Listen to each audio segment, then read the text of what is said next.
It's my feel-good breakfast show.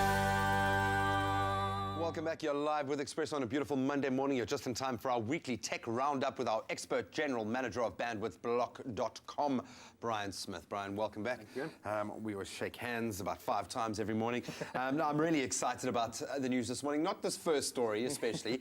And I think travelers all over the world are going to be a bit disappointed with this, that the U.S. Aviation Authority considering banning any technological devices bigger than a smartphone. Is this real? Is this true? It could be, as you say, it's rightly probably going to ruin a lot of holidaymakers' plans if it comes into effect. But it's a proposal document currently circulating in the United States Federal Aviation Administration.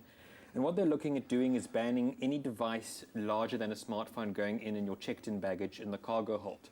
This is being done for a safety concern in that most electronic devices have in them a lithium-ion battery, which when exposed to excessive heat can overheat and potentially explode, which is beyond the capability of a cargo hold's fire suppression systems to put out and extinguish in the event of an emergency. So it'll be debated whether this will come into effect. What they might look at doing instead is mandating that all electronic devices have to go in cabin baggage instead. Yeah, I was just thinking about it because you need a tablet. If you're a parent, you need a tablet for your child. So you can't ban them from planes, but we understand the safety concern there, certainly.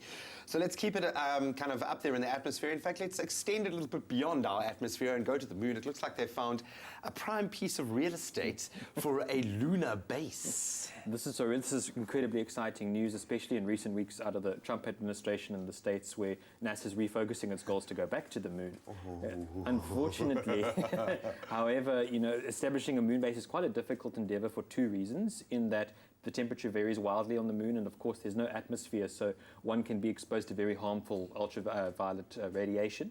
However, a team of researchers in Japan have found what could be the ideal location for a moon base in the form of a subterranean cavern beneath the moon. So if they can set up a settlement within that site, it might potentially protect human settlers from some of the more dangerous environmental elements on the surface of the moon. And obviously having a launching pad, if nothing else, from the moon is going to be, we know how much technology goes into getting things off planet. So if we can start off planet, but they're going to have to get through all the cheese to get down there.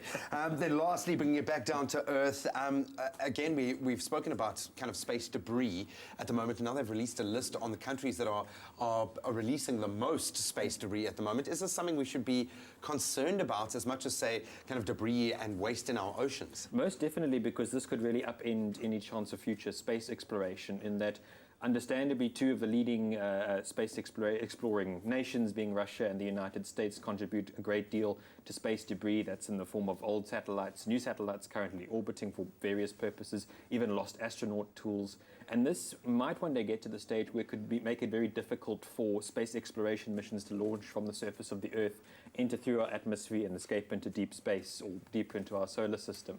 We may one day have to look at a proposal to clean up sort of the space debris around orbiting the Earth the same way we consider trawling the oceans. Yeah, I was going to, a big magnet just dragging through space. Now that I've got this image in my head of an astronaut going, oh, my wrench, no, my space wrench, it's so expensive. Dude, awesome stories there. Thank you so much.